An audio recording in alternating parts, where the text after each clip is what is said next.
On avait parlé un tout petit peu avant de commencer à enregistrer au niveau des chiffres. Donc aujourd'hui, sur YouTube, tu es à 20 000 abonnés. 20 000, c'est ça. Ouais. Et qu'est-ce que tu es confortable de donner comme chiffre sur tout ce qui est chiffre d'affaires, etc. Sur chiffre d'affaires, le but cette année avec Attitude, c'est de passer les 100 000, j'espère. C'est le but. Après, on va dire que Attitude, ça dépend des mois, mais on arrive à dégager un bénéfice autour de 8 et 10 cas par mois, on va dire. Mais ça dépend. Ça dépend des mois, mais en général, on est autour de ces chiffres-là, ouais. Mais ça reste du coup une monétisation assez efficace sur une audience YouTube qui est, j'imagine, pas mal active, mais qui n'est pas non plus gigantesque. Donc, tu es quand même assez bien monétisé.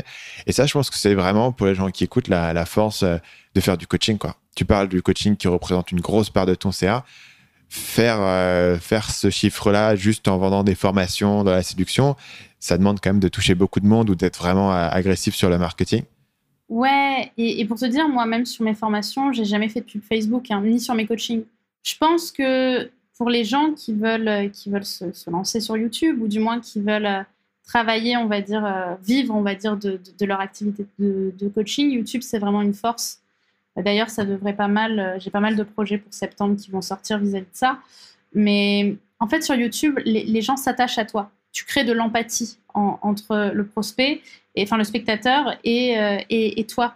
Et en fait, les gens s'attachent beaucoup plus sur YouTube qu'avec un article sur un site internet ou sur un article Facebook ou sur Instagram. Même si Instagram commence pas mal à se développer.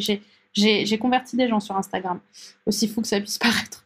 Et en fait, c'est à partir du moment où les gens vont s'attacher à toi parce que la façon dont tu fais ton travail, c'est la meilleure façon dont tu pourrais le faire, en fait.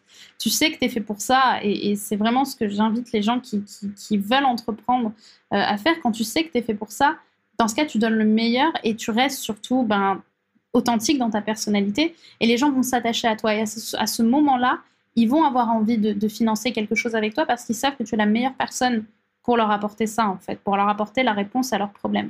Et je pense que c'est ça qui fait aussi ma force, on va dire, c'est le côté, j'ai la chance de faire mon métier avec vraiment beaucoup, beaucoup de bienveillance. Je fais vraiment ça avec le cœur, je pense.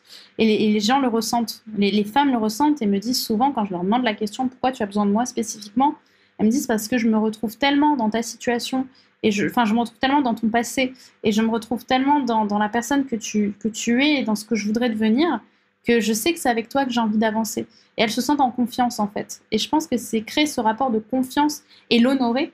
C'est ce qui fait aussi que les gens vont avoir envie de travailler avec toi et de dégager des beaux chiffres. Ouais. Salut, c'est Stan, j'espère que vous avez apprécié cet extrait du podcast Marketing Mania. Bien sûr, vous pouvez retrouver l'ensemble des épisodes du podcast, y compris les instructions sur comment vous abonner sur l'application Apple Podcast ou sur votre téléphone Android en vous rendant sur mon site à l'adresse marketingmania.fr/podcast. Je vous ai mis le lien dans la description de cette vidéo.